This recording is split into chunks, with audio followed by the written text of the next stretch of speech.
പിതാവിന്റെയും പുത്രന്റെയും പരിശുദ്ധാത്മാവിന്റെയും നാമത്തിൽ ആമേൻ. ഈശോയിൽ സ്നേഹം നിറഞ്ഞവരെ, അന്ത്യവിധിയെക്കുറിച്ച് സൂചിപ്പിക്കുന്നിടത്ത് പിതാവിനു അല്ലാതെ മറ്റാർക്കും അറിവില്ലാത്ത അന്ത്യവിധിയുടെ സമയത്തെക്കുറിച്ചാണ് ഇന്ന് ഈശോ സുവിശേഷത്തിലൂടെ നമ്മളോട് പറയുന്നത്. വിശുദ്ധ മർക്കോസിന്റെ സുവിശേഷം 13-ാം അധ്യായം 32 മുതൽ 37 വരെ വാക്യങ്ങൾ.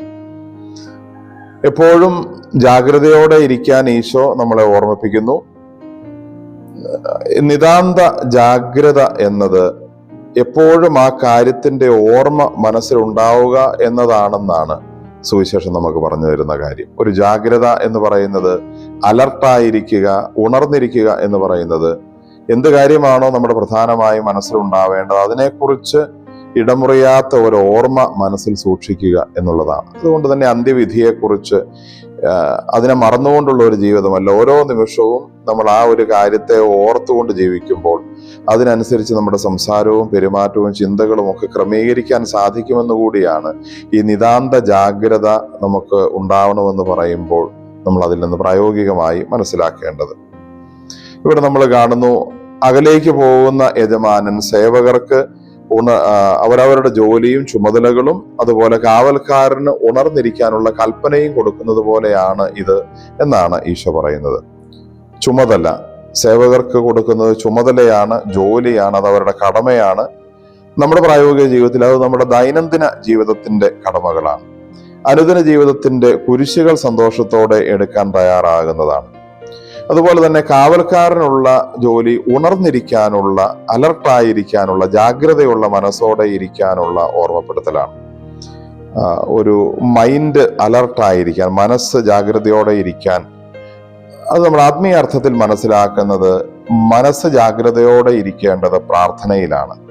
ദൈവ വിചാരത്തിൽ എപ്പോഴും ആയിരിക്കാൻ സാധിക്കുന്നതിനെയാണ് മനസ്സ് ഈശോയുടെ രീതിയിൽ, ഭാഷയിൽ ജാഗ്രതയോടെ ഇരിക്കുക എന്ന് പറയുമ്പോൾ നമ്മൾ മനസ്സിലാക്കുന്നത്. നമ്മുടെ മനസ്സ് മറ്റ് പല കാര്യങ്ങളിലേക്കും, ലോകത്തിന്റെ കാര്യങ്ങളിലേക്കും പോകാൻ സാധ്യതയുള്ളപ്പോഴും പ്രാർത്ഥനയിൽ, ദൈവവിചാരത്തിൽ നമുക്ക് ഈ ഭൂമിയിലെ ഓരോ കാര്യങ്ങളും ചെയ്യാൻ സാധിക്കുമ്പോൾ നമ്മൾ അന്ത്യവിധിയെക്കുറിച്ച് ഓർക്കുന്നു, ഈശോയെക്കുറിച്ച് ഓർക്കുന്നു, മനസ്സ് ജാഗ്രതയോടെ ഇരിക്കുന്നു.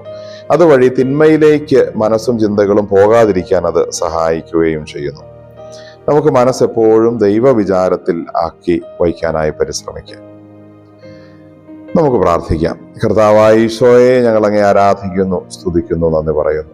ഞങ്ങളുടെ മനസ്സ് ലോകത്തിന്റെ കാര്യങ്ങളിൽ ഇടപഴകി അതിൽ മുഴുകി ജീവിക്കേണ്ടതും ആയിരിക്കേണ്ടതുമല്ല, മറിച്ച് ദൈവത്തിലും ദൈവിക ചിന്തയിലും ഞങ്ങളുടെ ജീവിതത്തിൽ വരാൻ സാധ്യതയുള്ള, എപ്പോൾ വേണമെങ്കിലും വരാവുന്ന അന്ത്യവിധിയിൽ, ഞങ്ങളുടെ ജീവിതാവസാനം, ഇതൊക്കെ പ്രധാന ചിന്തകളായി മനസ്സിൽ കൊണ്ട് നടന്ന് അതിനനുസരിച്ച് ഞങ്ങളുടെ ചിന്തകളും വാക്കുകളും പ്രവൃത്തികളും മറ്റുള്ളവരോടുള്ള ഞങ്ങളുടെ ബന്ധത്തിലുള്ള ഞങ്ങളുടെ പെരുമാറ്റങ്ങളും എല്ലാം അതിനനുസരിച്ച്, ആ ദൈവചിന്തയ്ക്കനുസരിച്ച് ക്രമീകരിക്കുവാൻ ഞങ്ങളെ സഹായിക്കണം.